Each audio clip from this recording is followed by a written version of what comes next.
Before the world heard about Guantanamo Bay or Abu Ghraib, the British Empire had already built its own secret network of concentration camps, not in Nazi Germany, not in Europe, but in Kenya, in the heart of Africa, during the 1950s. This is the story the empire tried to erase. When Britain spoke of civilization, it spoke of law, order, and democracy. But behind that image lay the brutal truth of empire: violence, theft, and racial domination. And nowhere was this hypocrisy more exposed than in the Mau Mau uprising, the Kenyan rebellion against British colonial rule. In 1952, tens of thousands of Kikuyu people rose up, demanding freedom from decades of British land seizures and forced labor. To the British government, they weren't freedom fighters, they were savages, terrorists, and animals. Prime Minister Winston Churchill declared a state of emergency, and what followed was one of the darkest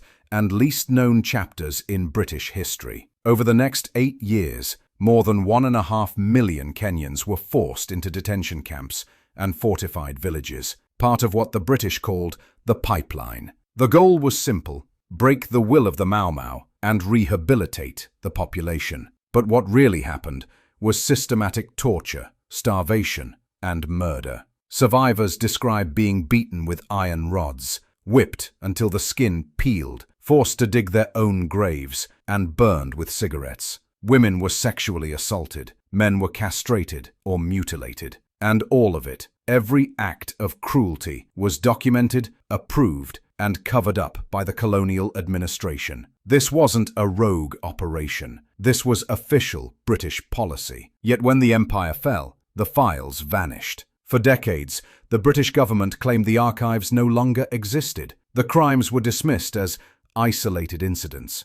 Until 2011, when a secret trove of more than 8,000 classified documents was uncovered in a British archive. Inside were reports, photos, and memos detailing the exact atrocities the government had denied for half a century. After the state of emergency was declared, British rule in Kenya transformed from occupation to total control. Entire villages were emptied overnight. Families were separated at gunpoint. Men were marched into wire-enclosed detention camps, while women and children were confined in so-called protected villages. The British called it rehabilitation. In reality, it was collective punishment. Inside the camps, the goal wasn't just to extract information about the Mau Mau rebellion, it was to break the human spirit. Prisoners were forced to recite oaths of loyalty to the British Crown. Those who refused were starved, beaten, and humiliated until they collapsed.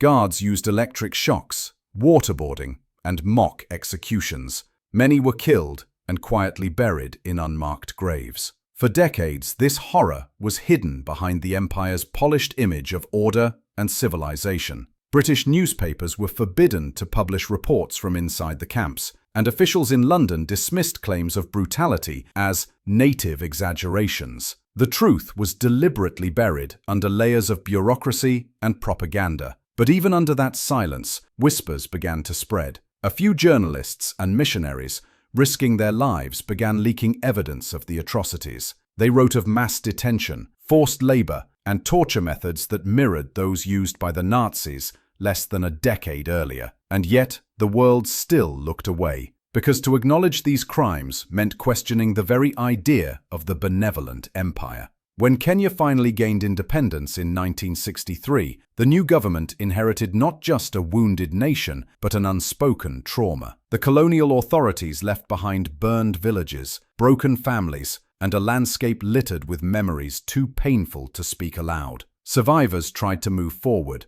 but justice seemed impossible. The British government destroyed many of its records before withdrawing. Thousands of pages documenting the torture, disappearances, and executions were deliberately burned. For the next 50 years, the empire's crimes lay hidden in silence, until in the early 2000s, a small group of elderly survivors decided they had been silent long enough. They filed a lawsuit against the British government, not for money, but for recognition. In 2009, half a century after independence, a group of elderly Kenyans, frail, bent with age but unbroken, stood before a British court. They demanded one thing: the truth. For years, the British government had denied any systematic wrongdoing during the Mau Mau Rebellion. Officials claimed there was no evidence of torture, no proof of organized abuse. But the survivors' testimonies told another story, one of electric shocks, castration, rape, and starvation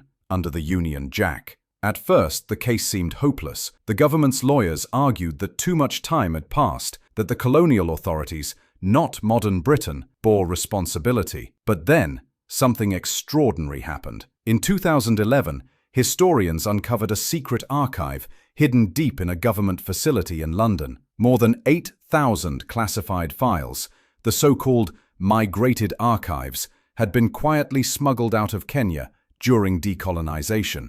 They revealed what survivors had said all along: mass detention, collective punishment, and the deliberate destruction of evidence. Inside were letters from colonial officers describing torture methods in detail, reports from doctors who treated prisoners with broken bones and burn scars, and memos showing that London, not just the local administrators, knew exactly what was happening. The documents shattered decades of denial. They proved that Britain hadn't just committed atrocities, it had orchestrated one of the largest cover-ups in imperial history. The courtroom atmosphere shifted. Reporters who had come expecting a minor historical dispute suddenly realized they were witnessing a moral earthquake. The Kenyan plaintiffs testified in soft voices that carried the weight of an empire's crimes. They spoke of the nights filled with screams, of family members who never returned, of living decades in silence because the world refused to believe them. In 2013, after years of legal battles, Britain finally issued a formal apology. Foreign Secretary William Hague stood before Parliament and acknowledged for the first time that Kenyans had been subjected to torture and ill treatment at the hands of the colonial administration. The government agreed to compensate over 5,000 survivors, a symbolic sum, but one that carried immense meaning. It was not complete justice. History doesn't disappear. It mutates. When empires fall, their armies go home, their colonies gain independence, and their archives gather dust. But the attitudes that justified empire, the belief in hierarchy, in superiority, in who deserves to rule and who must obey, those ideas never really vanish. They evolve. You can still hear the echoes of empire in the way some British politicians talk about the world, in speeches that glorify the greatness of the empire while ignoring the brutality that sustained it, in media narratives that frame migrants and refugees, often from former colonies, as invaders, rather than as the descendants of people whose lands and resources were once plundered by Britain itself. This is the legacy of empire, not just historical violence, but a moral amnesia that lingers in policy, education, and culture. Britain remembers Dunkirk and D-Day. It rarely remembers Holocamp or the scorched villages of Kikuyu lands. When the Mau Mau survivors finally won their case in 2013, the British government carefully worded its apology. It was not an admission of systemic evil,